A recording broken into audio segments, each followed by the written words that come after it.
तर हॅलो मंडळी, आता मी बनवत आहे पंचामृत. त्याची रेसिपी तुमच्यासोबत शेअर करते. आता मी ते कढई तापत ठेवली आहे. आता यामध्ये तेल ओतते. तेलामध्ये आपण घालते मोहरी.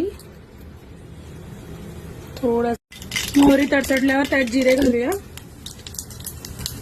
त्यानंतर थोडासा कढीपत्ता. तर आपण या मिरच्या चिरून घेतल्या होत्या, या मी या कढईमध्ये टाकते. तर गॅस कमी करून आपण हलवून घेऊया.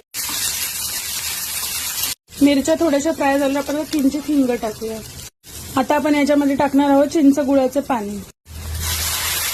आता यामध्ये मी टाकते लाल तिखट, हळद, थोडीशी कोथिंबीर आणि हा मी तिळाचा कूट करून ठेवलाय तो याच्यात टाकते 2 चमचे. 1 चमचा मी ह्याचा शेंगदाण्याचा कूट करून ठेवलाय तो टाकते. ते खिसलेलं खोबरं पण टाकतात, पण आता माझ्याकडे नाहीये सो मी स्किप केलंय ते. आता आपण हे चांगलं हलवून घेऊया. आता याच्यामध्ये आपल्याला टाकायचे पाणी आणि त्यानंतर मीठ टाकायचं.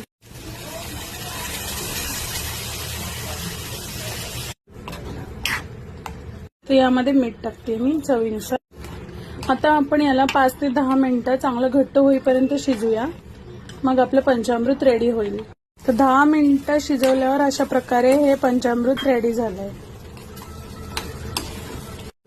व्हिडिओ आवडल्यास नक्की लाईक करा.